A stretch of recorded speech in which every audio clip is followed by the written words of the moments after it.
नमस्कार। आप सभी पशुपालक भाइयों को आपका अपना यूट्यूब चैनल पशुपालन जानकारी में स्वागत है। इस वीडियो में पशु के शरीर में यानी स्किन में आप जो देख रहे हैं इसको गांव देहात में मस्से यानी वार्ट्स यानी पेपिलोमा कहते हैं। देखने में ये फूल गोभी जैसे दिखाई देती है। ये पशु का शरीर में जैसे सिर, गर्दन और कंधों पर ज़्यादा दिखाई देते हैं, लेकिन शरीर के दूसरे हिस्सों में जैसे उसका टीट यानी बाट में भी ये दिखाई देता है।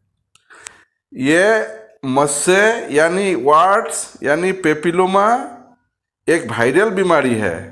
ये बीमारी पेपिलोमा वायरस से होता है। पशु के शरीर के त्वचा यानी स्किन और पाचन तंत्र यानी डाइजेस्टिव सिस्टम में ये मस्से के रूप में दिखाई देते हैं। त्वचा संबंधी मस्से यानी वार्ट्स ये जुबा यानी यंग पशुओं में जिसका उम्र 2 साल से कम है उसमें सबसे ज़्यादा दिखाई देता है। एक, उसके बाद 2, उसके बाद वो बढ़ते बढ़ते ये अंगूर के गुच्छे जैसा बनते हैं। लेकिन बड़े पशु में ये देखा गया है उसमें 1 या 2 ही सीमित रहते हैं, उससे ज़्यादा मस्से दिखाई नहीं देते हैं। मेरा 30 साल का ये वेटनरी फील्ड प्रैक्टिस में मैंने ये देखा, आमतौर पर जो पशु में मस्सा होता है उसमें कोई ट्रीटमेंट का ज़रूरत नहीं पड़ता है, क्योंकि पशु का जो सेल बॉडी इम्यूनिटी है जिसको हम शरीर का प्रतिरक्षा प्रतिक्रिया बोलते हैं, इसके कारण 60 से 70% ये मस्सा अपने आप ठीक हो जाते हैं। ये बीमारी अति संक्रमणकारी बीमारी है।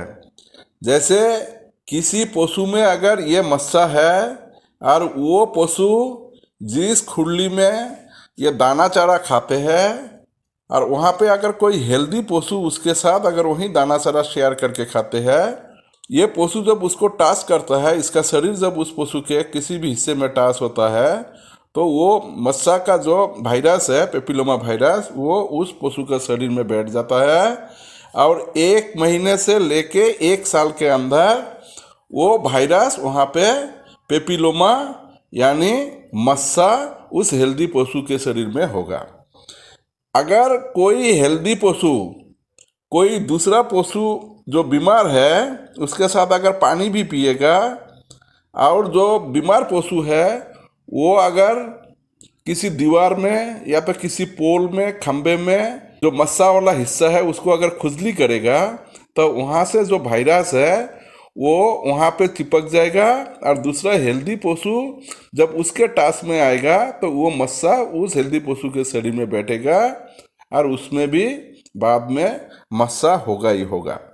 अगर किसी पशु में ये मस्सा हो गया और वो ठीक हो गया तो उस पशु में दोबारा मस्सा होने का संभावना है।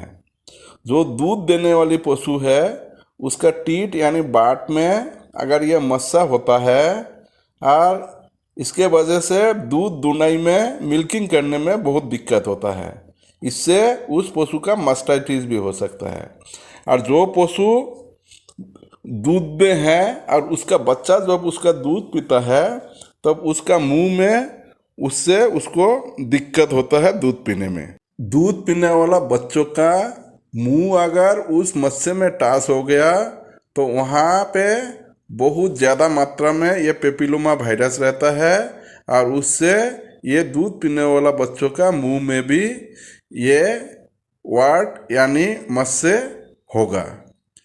अगर बीमार पशु का जो रस्सी है जो ये मस्से को टाच करके रहता है और उस रस्सी में भी ये पेपिलोमा का वायरस चिपक जाता है, अगर ये रस्सी किसी दूसरा हेल्दी पशु में यूज़ करेंगे, उसको पहना देंगे, उसका शरीर का जिस हिस्से में ये रस्सी टाच करेगा वहाँ पे जो पेपिलोमा का वायरस है वो फिर उस पशु का उस हिस्से में ये पेपिलोमा यानी वार्ड यानी मस्सा करेगा ही करेगा।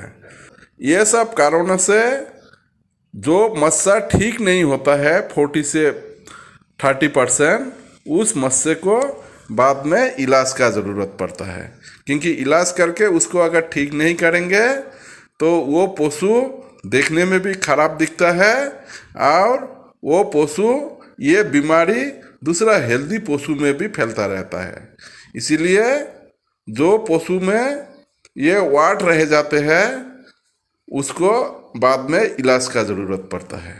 30 से 40% वाट यानी मस्सा यानी पेपिलोमा जो पशु में ऑटोमेटिक ठीक नहीं होता है, उसको सर्जिकल रिमूवल मतलब ऑपरेशन करके उस वाट यानी मस्सा यानी पेपिलोमा को पशु का स्किन से शरीर से निकाल के बाहर फेंकना पड़ता है, या फिर मेडिसिन के थ्रू उसको ट्रीटमेंट करके उसका वाट ठीक करना पड़ता है। वाट यानी मस्से यानी पेपिलोमा का उपचार एक बहुत पुराना और कारगर टेक्निक है जिसको हम ऑटो हीमोथेरेपी कहते हैं। इस ऑटो हीमोथेरेपी मेथड में जिस पशु का शरीर में वाट यानी मस्से यानी पेपिलोमा है, उसका गले का जुगुलर वेन से नीडल और सिरिंज से हम 20 ml ब्लड कलेक्ट करते हैं। इसी 20 ml ब्लड को 2 हिस्से में डिवाइड करते हैं।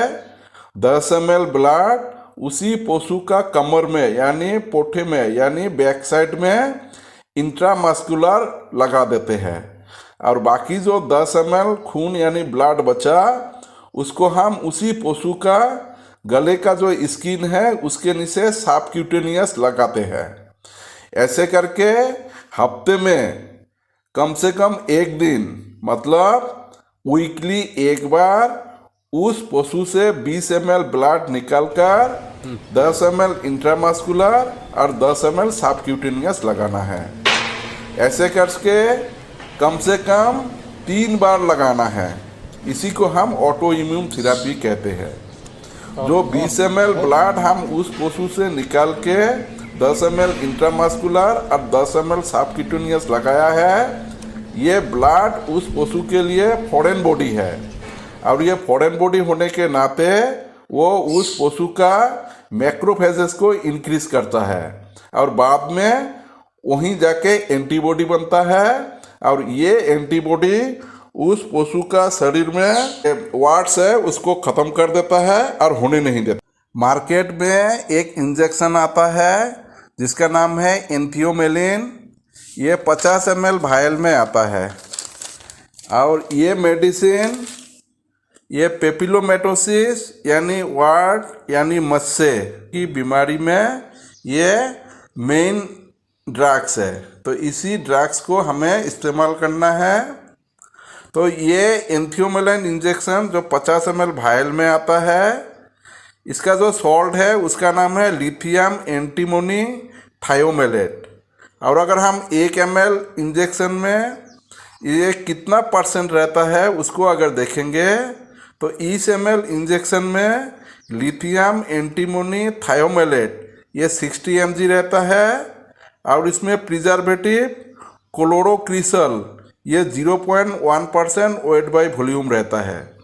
इसका जो रूट है मतलब किस रूट से इस इंजेक्शन को लगाना है, ये सबको याद रखना है। ये डी इंट्रामस्कुलर ही लगेगा, ये किसी भी कीमत में सबक्यूटेनियस मतलब चमड़ी के नीचे या फिर आईवी इंट्रावेनस नहीं लगेगा। एंथियोमेलिन है, इसको हम पेपिलोमेटोसिस यानी पेपिलोमा वाट या मस्से में 15 ml इंजेक्शन इंट्रामस्कुलर ये 2 दिन का गैप देके मतलब 48 घंटे का गैप देके कम से कम 4 से 6 बार लगाना पड़ता है। वाट यानी मस्से इसमें सूख जाएगा, उसको फिर बाद में ड्रेसिंग करके पशु का शरीर से उसको निकाल के फेंकना पड़ेगा। ये ड्रग्स ये बीमारी में बहुत कामगार है, और इसका प्रिकॉशन लेना है। मतलब ये इंजेक्शन ना IV ना साफ काट लगाना है। इस इंजेक्शन को जब आप लगाएंगे उसके बाद उस इंजेक्शन के साइड पे अच्छी तरह से मसाज करना है। और ये इंजेक्शन को आप रूम टेम्परेचर में ही स्टोर करना है।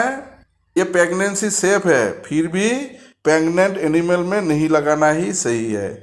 इसका विड्रॉल पीरियड मिल्क में 7 दिन है और मीट में 28 दिन है। ये आप देखेंगे फील्ड में मुझे एक केस मिला था, ये मस्से यानी वार्ड यानी पेपिलोमा का केस। इसमें मैंने ये एम्फियोमेलिन 15 ml इस सीरीज में ले रहा हूँ। इसके बाद ये एम्फियोमेलिन इंजेक्शन 15 ml उस पशु का गर्दन में मैं डीप इंट्रामस्कुलर लगाऊंगा।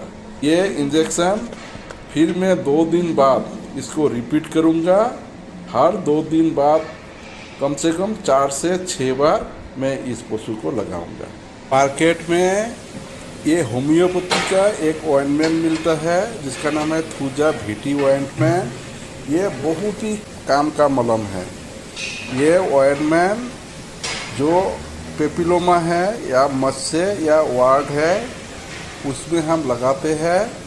तो कैसे करके लगाते हैं इस वीडियो में आपको मैं दिखाऊंगा।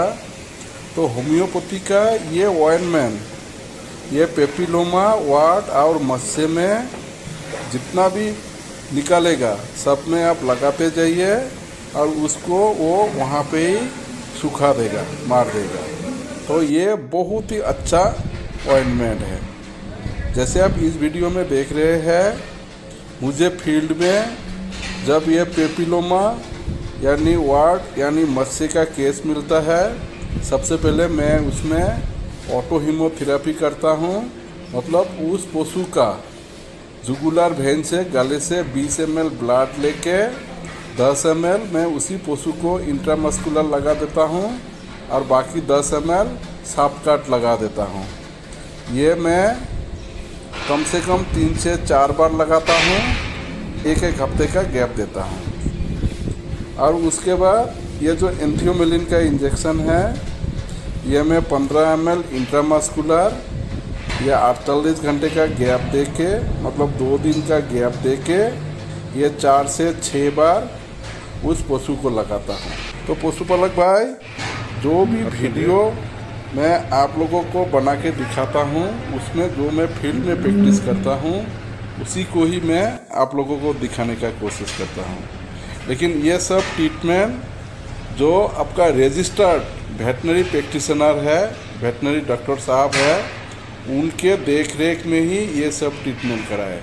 क्योंकि आप लोग अगर दूसरा आदमी से ट्रीटमेंट कराएंगे ये बहुत रिस्की ड्रग्स होता है और कहीं उल्टा सीधा लग गया तो आपका पशु मर जाएगा।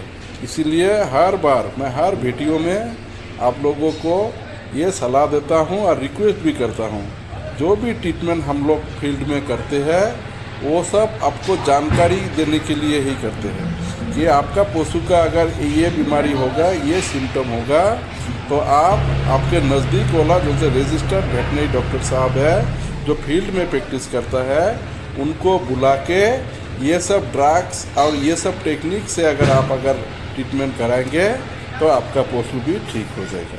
धन्यवाद।